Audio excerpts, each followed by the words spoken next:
नमस्कार, सुप्रभात. मी श्वेता. तुम्ही पाहताय न्यूज 18 लोकमत. सकाळच्या बातम्यांमध्ये तुमचं स्वागत. सुरुवातीला मोठी बातमी आहे. श्रद्धा वालकर हत्याकांडावरून आता भाजपनं महाविकास आघाडीला घेरायला सुरुवात केली आहे. श्रद्धानं 2020 मध्ये पोलिसात याबाबतची तक्रार केली होती. मात्र या तक्रारीकडे गांभीर्यानं लक्ष न दिल्याचा आरोप करण्यात आलाय.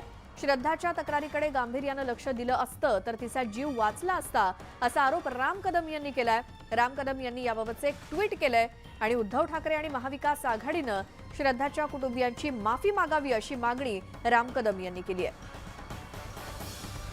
स्वतः राम कदम आपल्यासोबत फोन लाईन वरती आहेत. स्वागत तुमचं. खरं तर ही अतिशय दुर्दैवी गोष्ट आणि जे काही खुलासे यामध्ये दिवसेंदिवस होत आहेत, तर श्रद्धानं तक्रार केली होती पोलिसांमध्ये. तुमचं काय म्हणणं आहे यावरती? तत्कालीन मुख्यमंत्री माननीय उद्धव ठाकरे आणि महाविकास आघाडीच्या नेत्यांनी पुढे येऊन श्रद्धाच्या कुटुंबियांची हात जोडून माफी मागितली पाहिजे. 23 नोव्हेंबर 2020 ला श्रद्धा पत्र लिहून सांगते की माझ्या जीवाला धोका आहे, हा मला ठार मारेल. का उद्धव ठाकरेंनी त्याची दखल घेतली नाही? जर त्याची दखल घेतली असती, त्याच वेळेस त्याला ठेचला असता, तर श्रद्धाचा जीव वाचला नसता? जरूर वाचला असता. पण वसुली वसुली वसुली आणि एका विशिष्ट धर्माचं तुष्टीकरण, या दोन गोष्टीमुळे निष्पाप श्रद्धाचा बळी गेला. तर त्याच्यामुळे श्रद्धाच्या बळीला त्यावेळेचे मुख्यमंत्री उद्धव ठाकरे आणि महाविकास आघाडीचं सरकार कारणीभूत आहे. आणि मग तुमच्या निष्काळजीपणामुळे एक निष्पाप जीव आपले प्राण गमावत असेल, तर मुख्यमंत्री त्यावेळेस तुम्ही होतात, तर उद्धव ठाकरेंनी त्याच्या कुटुंबाची माफी मागितलीच पाहिजे. तुम्ही जर त्या गोष्टीला गंभीरपणे घेतलं असतं, त्या मुलाला बोलवून विचारलं असतं की का तिला तू धमकी देतो, तिला का तुला ठार मारायचंय, तिला तुझं काय बिघडलंय, तर गेला असता का श्रद्धाचा बळी? नसता गेला. पण वाझेसारखे लोक सोबत घेऊन यांना महिन्याला 100 कोटी रुपयाची वसुली करायची होती, बदल्यांमध्ये कमिशन पैसे घ्यायचे होते, एका धर्माचं तुष्टीकरण करायचं होतं. या सगळ्या एकत्रित महाविकास आघाडीच्या निष्काळजीपणामुळे श्रद्धाचा बळी गेलाय, जीव गेलाय, तिनं प्राण गमावले. आणि म्हणून मुख्यमंत्री त्यावेळेस तुम्ही होतात उद्धव ठाकरेजी, तर तुम्हाला कसं नाकारता येईल? तुम्हाला जबाबदारी घ्यावी लागेल ना. तर जबाबदारी त्यावेळेचे मुख्यमंत्री म्हणून तुमच्या निष्काळजीपणामुळे एक निष्पाप जीव देवाघरी गेलाय, यासाठी उद्धव ठाकरेंना त्या श्रद्धाच्या कुटुंबाची माफी ही मागावीच लागेल. जी राम कदमजी, धन्यवाद. न्यूज 18 लोकमतशी बोललात आणि तुमची भूमिका मांडलीत. थेट राम कदम यांचा आरोप आहे की श्रद्धाच्या मृत्यूला महाविकास आघाडी सरकारच जबाबदार आहे आणि त्यामुळे उद्धव ठाकरे यांनी श्रद्धाच्या कुटुंबियांची माफी मागावी अशी थेट मागणी राम कदम यांची. महाविकास आघाडीवरतीच गंभीर आरोप करण्यात आलेत भाजपकडून आणि राम कदम यांच्याकडून. तसं ट्विट त्यांनी केलेलं आहे. कारण त्यावेळी 2020 साली श्रद्धानं पोलिसात तक्रार केलेली होती, तिला जो काही त्रास होत होता या संदर्भात. मात्र पोलिसांनी त्याकडे दुर्लक्ष केलं आणि म्हणूनच श्रद्धाचा जीव गेला, असा थेट आरोप राम कदम यांनी महाविकास आघाडी सरकारवरती केलाय. पुढची बातमी आहे. भारतीय स्टेट बँकेमध्ये फसवणुकीची तब्बल 22,722 प्रकरणं उघडकीस आली आहेत. 1 जानेवारी 2017 ते सप्टेंबर 2022 या कालावधीमध्ये 80,865.34 कोटींची फसवणूक झाली आहे. तर स्टेट बँकेच्या या महाघोटाळ्यामध्ये बँकेतलेच 610 कर्मचारी सहभागी असल्याची धक्कादायक माहिती समोर आली आहे. माहितीच्या अधिकारातून मिळालेल्या माहितीनुसार सर्वाधिक 175 कर्मचाऱ्यांचा सहभाग हा 2018 सालीच या फसवणूक प्रकरणामध्ये असल्याचं समोर आलंय.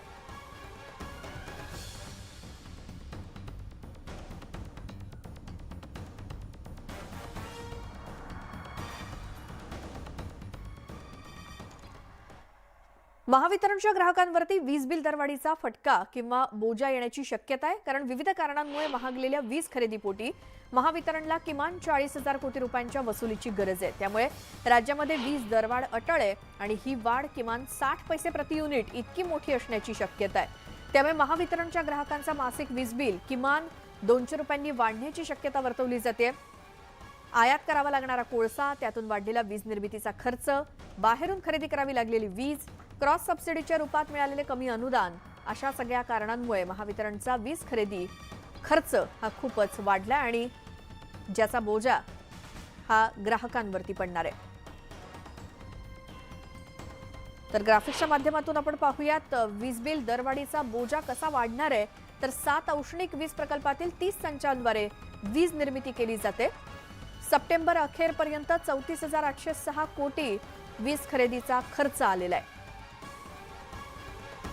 आणि महावितरणचे जवळपास 2.84 कोटी इतके ग्राहक आहेत.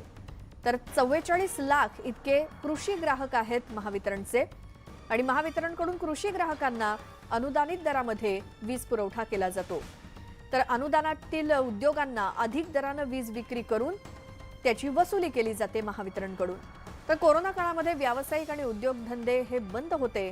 उद्योगांकडून 20% देखील वीज बिल वसुली झालेली नाही आणि त्यामुळे महावितरणला सरासरी 2.50 रुपये प्रति युनिट दरानं नुकसान सहन करावं लागलंय.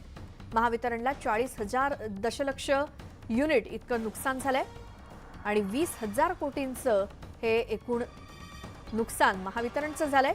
जुलैपासून 1.35 रुपये प्रति युनिट इतका दर आकारला जातोय महावितरणकडून. रत्नागिरी जिल्ह्यातल्या दापोली तालुक्यातील बहुचर्चित साई रिसॉर्ट प्रकरणामध्ये आज मुंबई हायकोर्टामध्ये सुनावणी होणार आहे. मागच्या सुनावणीला रिसॉर्ट मालक सदानंद कदम यांना तात्पुरता दिलासा देत उच्च न्यायालयानं या रिसॉर्टवरती कारवाई करण्यापूर्वी रितसर नोटीस बजावण्याचे आदेश दिले होते. आजच्या सुनावणीत मात्र मुंबई हायकोर्ट पाडकामाचे आदेश देण्याची शक्यता आहे. अनिल परब यांचं साई रिसॉर्ट हे बेकायदेशीर आहे, तसंच या रिसॉर्टच्या बांधकामामध्ये काळ्या पैशांचा वापर करण्यात आल्याचा आरोप देखील किरीट सोमय्या यांनी केलाय. प्रशांत बाग आमचे प्रतिनिधी आपल्यासोबत आहेत. प्रशांत, आज मुंबई हायकोर्ट या साई रिसॉर्ट प्रकरणी काय निर्णय देण्याची शक्यता? हा अत्यंत महत्वाचा प्रश्न आज उपस्थित झालाय की जो तो आता विचारला की नेमका निर्णय काय अपेक्षित आहे. कारण मागच्या तारखेला सदानंद कदम यांना दिलासा देताना उच्च न्यायालयानं एक गोष्ट स्पष्ट नमूद केली होती की त्यांना योग्य तो कालावधी देण्यात यावा, योग्य ते निर्देश त्यांना देण्यात यावे, म्हणजे थेट कारवाई करू नये. आणि त्यानंतर अशा प्रकारची प्रोसेस सरकारी यंत्रणेच्या माध्यमातून म्हणजे उपविभागीय दंडाधिकारी दापोली यांच्या माध्यमातून करण्यात आली होती. त्यामुळे कोर्टाच्या निर्देशाप्रमाणे सरकारनं केलेल्या कारवाईचा अहवाल आजच्या तारखेला सादर होणार आहे आणि याचमुळे पुन्हा सदानंद कदम यांना दिलासा मिळतो का हा प्रश्न जरा शंकेत वाटतो. कारण हायकोर्ट सरकारची जी कारवाई आहे रिसॉर्ट पाडकाम अतिक्रमण त्याच्यामध्ये हस्तक्षेप कितपत करेल आजच्या तारखेला हा प्रश्न नक्कीच उपस्थित झाला आहे. पण खरा मुद्दा अजून काही वेगळाच आहे की सदानंद कदम म्हणजे किरीट सोमय्या म्हणतात की हे रिसॉर्ट आहे अनिल परब यांचं. अनिल परब दावा करतायत की माझा या रिसॉर्टशी काही संबंध नाही, सदानंद कदम यांच्या मालकीचा आहे. पण सदानंद कदम यांनी आजपर्यंत किरीट सोमय्या यांच्यावर डिफॉर्मेशनचा आक्षेप किंवा कोर्टामध्ये प्रतिवाद केला नाहीये. हे सगळ्यात महत्वाचं आहे. आज कदाचित सदानंद कदम किरीट सोमय्या यांच्या वक्तव्यांवर सुद्धा आक्षेप घेऊ शकतात. श्वेता जी, प्रशांत, धन्यवाद या सगळ्या माहितीसाठी. आणि ज्यावेळेला हायकोर्टामध्ये सुनावणी होईल तेव्हा आपलं याकडे लक्ष असेलच. हायकोर्ट या रिसॉर्ट प्रकरणी काय सुनावणी किंवा काय निर्णय देत आहे. गोवर संदर्भातली एक मोठी बातमी आहे. बुधवारी आणखी एका बाळाचा गोवरमुळे मृत्यू झालाय. त्यामुळे गोवरच्या मृत्यूची संख्या आता 12 वरती जाऊन पोहोचली आहे. यामध्ये मुंबईतले 9 जण आहेत, तर मुंबई बाहेरच्या 3 बाळांचा समावेश आहे. यातील एक मृत्यू गोवर संशयित आहे. त्यासोबत बुधवारी मृत्यू झालेला मुलगा हा भिवंडीतला आहे. बुधवारी गोवरचे 13 नवे रुग्ण सुद्धा आढळलेत. त्यामुळे गोवर रुग्णांची एकूण संख्या 233 इतकी झाली आहे. तसंच 156 संशयित रुग्ण आढळलेले आहेत. मुंबईतील विविध रुग्णालयात दाखल असलेल्या 22 रुग्णांना बुधवारी घरी पाठवण्यात आलं. मात्र रोजच्या रोज गोवरची लागण झालेले अनेक रुग्ण समोर येत आहेत. त्याचसोबत आतापर्यंत 12 जणांचा गोवरमुळे मृत्यू देखील झालाय. विशाल पाटील आमचे प्रतिनिधी आपल्यासोबत फोन लाईनवरती आहेत. विशाल, मुंबई महानगरपालिकेकडून किंवा राज्य सरकारकडून गोवर संदर्भात काय आणखी माहिती मिळाली आहे?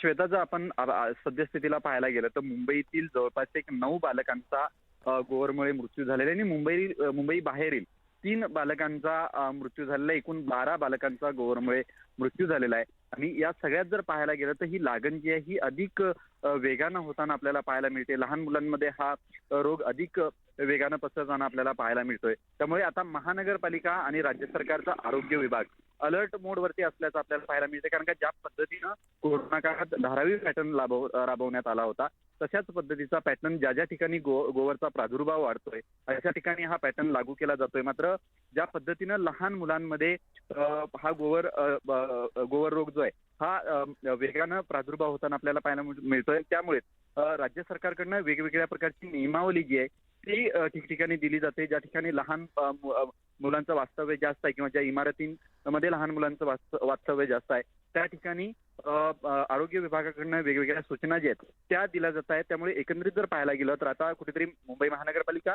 आणि आरोग्य विभाग अलर्ट मोडवरती आलेला असं आपल्याला पाहायला मिळतंय. जी विशाल, धन्यवाद या सगळ्या माहितीसाठी. राज्य सरकारचं अलर्ट मोडवरती आहेच, त्याचसोबत मुंबई महानगरपालिका देखील. त्यामुळे या गोवर साथीचा संसर्ग कमीत कमी व्हावा, त्याचसोबत सर्वांना उपचार मिळावेत किंवा डोसेसची संख्या वाढवण्यात यावी, लहान बालकांना डोस दिले जावेत या दृष्टीनं प्रयत्न केले जात आहेत. तर केंद्र सरकारनं गोवरचा संसर्ग असलेल्या भागातील 5 वर्षांपर्यंतच्या सर्व मुलांना लसीचे 3 डोस देण्याचा निर्णय घेतलाय. आतापर्यंत देशात मुलांना गोवरच्या लसीचे 2 डोस दिले जात होते, मात्र आता पहिली लसही 9 ऐवजी 6 महिन्यातच दिली जाणार आहे. तसंच 9 महिन्यांवरील बालकांना गोवर लसीची अतिरिक्त मात्रा देण्यात यावी असे आदेश आहेत. बिहार, गुजरात, हरियाणा, झारखंड, महाराष्ट्र आणि केरळमधल्या काही भागात मुलांमध्ये गोवरचा संसर्ग वेगानं पसरतोय आणि त्यामुळे सरकारनं हे पाऊल उचललंय. संबंधित जिल्हाधिकाऱ्यांना दररोज लसीकरण करण्याचे निर्देश देण्यात आले. तसंच केंद्रीय आरोग्य मंत्रालयाकडून उच्चस्तरीय मेडिकल टीम झारखंड, गुजरात आणि केरळला रवाना झाली आहे.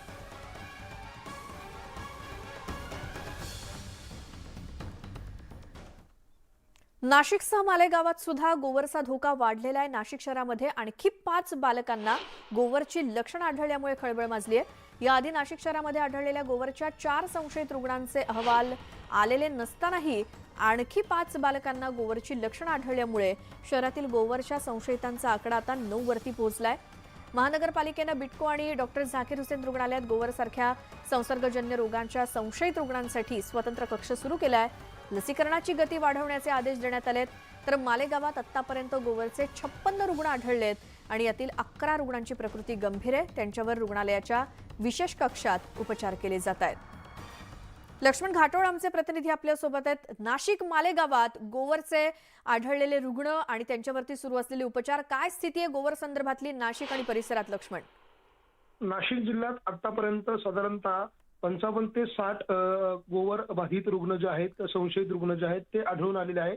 ज्यामध्ये सर्वाधिक आकडा जो आहे तो नाशिकच्या मालेगाव मधला आहे. आपल्याला माहिती यापूर्वी देखील नाशिकच्या मालेगावमध्ये कोरोना काळात देखील सर्वाधिक रुग्ण नाशिक जिल्ह्यात मालेगावमध्येच आढळून आले होते. त्यानंतर आता गोवरचा धोका देखील मालेगावमध्येच वाढताना पाहायला मिळतो. मालेगावमध्ये आतापर्यंत साधारणतः 46 रुग्ण जे आहेत ते मालेगावमध्ये आढळून आले. तर नाशिक शहरामध्ये कालपर्यंत जे 4 ते 5 रुग्ण होते त्यामध्ये पुन्हा 4 रुग्ण होते. आज पुन्हा 5 रुग्णांचे अहवाल जे आहे ते पाठवण्यात आलेले आहेत. त्यांच्यामध्ये ही लक्षणं आढळून आलेली आहेत. त्यामुळे नाशिक शहरात 9 जणांना गोवरची लागण झाल्याचा संशय आणि अंदाज जो आहे तो प्रशासनाच्या वतीनं वर्तवला जातो आणि त्याचे नमुने देखील तपासणीसाठी पाठवण्यात आलेले आहे. त्याचा अहवाल साधारणतः 4 ते 5 दिवसांनंतर प्रशासनाला प्राप्त होतो आणि त्यानंतरच त्यांना गोवरची लागण झाली की नाही हे स्पष्ट होणार आहे. मात्र जी लक्षणं आहे अंगावरती पुरळ येणं, थंडी ताप येणं, खोकला येणं, ही लक्षणं जी आहेत ती या बालकांमध्ये आढळून आलेली आहे आणि त्यामुळे प्रशासन अधिक सतर्क झालेलं आहे. नाशिक महानगरपालिकेच्या झाकीर हुसेन रुग्णालयामध्ये 25 बेडचा सुसज्ज असा कक्ष देखील तयार करण्यात आलेला आहे. जर एखाद्या रुग्णाला जर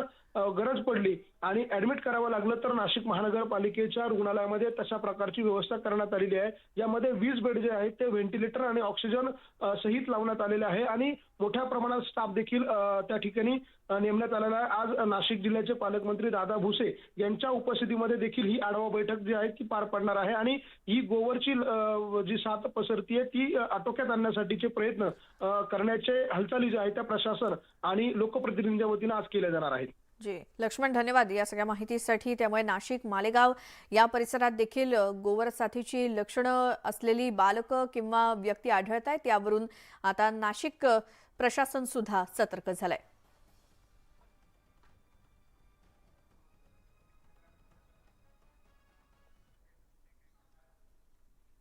भारतीय स्टेट बँकेमध्ये फसवणुकीची तब्बल 22,722 प्रकरणं उघडकीस आली आहेत. अतिशय धक्कादायक बातमी आहे. 1 जानेवारी 2017 पासून ते सप्टेंबर 2022 पर्यंत 80,865.34 कोटींची फसवणूक झाली आहे. स्टेट बँकेच्या महाघोटाळ्यामध्ये बँकेतले 610 कर्मचारी सहभागी असल्याची धक्कादायक माहिती समोर आली आहे. माहितीच्या अधिकारातून मिळालेल्या माहितीनुसार सर्वाधिक 175 कर्मचाऱ्यांचा सहभाग हा 2018 सालीच या प्रकरणामध्ये असल्याचं समोर आलंय. याच संदर्भात अधिक बोलूयात. बँकिंग तज्ज्ञ विश्वास उडगी सर आपल्या सोबत आहेत. सर, एसबीआयच्या ग्राहकांसाठी ही खूपच धक्कादायक गोष्ट म्हणावी लागेल. एसबीआयच्या ग्राहकांसाठी, एसबीआयच्या कर्मचाऱ्यांसाठी आणि एकूण बँकिंग व्यवस्थेदृष्टीने हा जो मामला आहे की कर्मचाऱ्यांचा सहभाग एखाद्या फ्रॉडमध्ये होतो आणि बँकेचं नुकसान होतं, त्यामुळे जे फ्रॉड करणारे कर्मचारी आहेत त्यांना कोणतीही क्षमा असता कामा नये आणि यांना शिक्षा झाली पाहिजे. हे याच्यावरती खरं म्हणजे एकमतच व्हायला पाहिजे. आणि माझ्या माहितीप्रमाणे बँकिंग व्यवस्थेमध्ये आता तुम्ही स्टेट बँक ऑफ इंडियाचा 2018चा उल्लेख केलेला आहे, पण मी तर सांगेन वर्षानुवर्ष असे रिझर्व्ह बँक ऑफ इंडियाच्या प्रत्येक बँकेच्या अहवालामध्ये किती कर्मचाऱ्यांनी घोटाळे केले हे त्यांच्या अॅन्युअल रिपोर्टमध्ये येत असतं. आणि ह्या सर्वांपैकी सर्वांनाच शिक्षा झालेली असते, किंबहुना त्यांच्या नोकऱ्या गमवून कित्येकांना जेल पण झालेली असते. एवढं मला या ठिकाणी सांगायचं आहे. माझा मुख्य मुद्दा असा आहे की कर्मचारी जेव्हा फ्रॉड करतात आणि त्यातून जी रक्कम बँकेच्या म्हणजे ज्याला आपण म्हणू की फ्रॉडच आहे आणि फ्रॉडमध्ये एक विशिष्ट रक्कम आहे, समजा 100 रुपये एकूणच फ्रॉडमध्ये जात असतील एखाद्या बँकेचे, तर त्यातलं त्याचं प्रमाण हे 1 रुपयापर्यंत असतं असं मला सांगायचंय.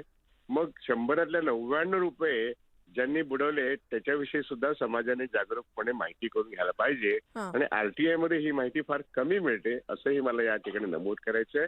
मुख्य प्रश्न फ्रॉडमध्ये जाणारे हे नॉन परफॉर्मिंग असेट आणि विलफुल लोन डिफॉल्टरचे पैसे असतात, तर ते 99 रुपये जे आहेत त्याच्याकडे पण आपण लक्ष देऊया. आपण हे 1 रुपया असो किंवा 99 रुपये असो, म्हणून 100 रुपये बँकेचे बुडतात आणि पर्यायाने ते समाजाचे, ठेवीदारांचे, ग्राहकांचे बुडतात. म्हणून हा एक काळजीचा प्रश्न आहे असं माझं स्पष्ट मत आहे. आणि जे कोणी बँकेचे पैसे बुडवतात त्याला शिक्षा व्हायला पाहिजे, ते छोटे असोत किंवा मोठे असोत, याच्यावरती आपण लक्ष देणं फार आवश्यक. बरं सर, आता ही बातमी आल्यानंतर एसबीआयचे ग्राहक सर्वात जास्त पॅनिक होतील, त्यांना काय सांगाल अगदी थोडक्यात? ग्राहकांना हे किंबहुना हे माहीतच आहे आणि म्हणून ग्राहकांनी टेक्नॉलॉजिकल व्यवहार करताना अधिक काळजी घ्यावी. म्हणजे उदाहरणार्थ क्रेडिट कार्डाचा प्रश्न आहे, डेबिट कार्डाचा प्रश्न आहे, एटीएम कार्डाचा प्रश्न आहे, किंवा ते जर ऍप वापरत असतील तर ऍप त्याच्यामध्ये जे नियमावली त्या बँकेची असेल ती पूर्णपणे फॉलो करावी. त्यांचा पासवर्ड वगैरे हा जो काही प्रकार असतो तो निश्चितपणे, जसं तुम्हाला आधार कार्डासारखं लूज वापरू नका एवढं मला सांगायचंय. पासवर्ड हा अत्यंत महत्वाचा प्रश्न असतो. पिन ही अत्यंत महत्वाची गोष्ट असते, ती क्रेडिट कार्ड आणि डेबिट कार्डाच्या बाबतीत लागू असते. तर पासवर्ड आणि पिन हे जे काही गोष्टी असतात ते केवायसी नॉर्म्सचा एक अत्यंत महत्वाचा घटक आहे. आणि म्हणून ग्राहकांनी आपली ट्रान्झॅक्शन म्हणजे आपले बँकिंग व्यवहार करताना ही जी आधुनिक टेक्नॉलॉजिकल साधनं आहेत याचा काळजीपूर्वक वापर करावा आणि त्याची गुप्तता राखावी. म्हणजे मग टेक्नॉलॉजिकल फ्रॉड किंवा सायबर फ्रॉड होण्याचं प्रमाण कमी झालं पाहिजे किंवा ते शून्यावरती यायला पाहिजे. विश्वास सर, खूप धन्यवाद. तुम्ही न्यूज 18 लोकमतशी बोललात आणि आम्हाला आणि ग्राहकांना, प्रेक्षकांना महत्त्वपूर्ण माहिती दिली त्याबद्दल.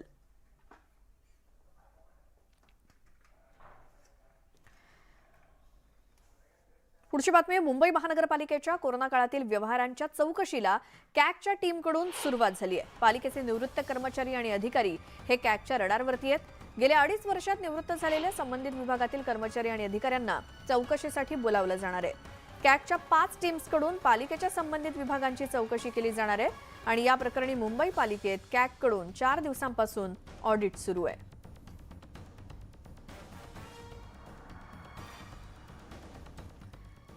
आता बातमी महिलांसंदर्भातली.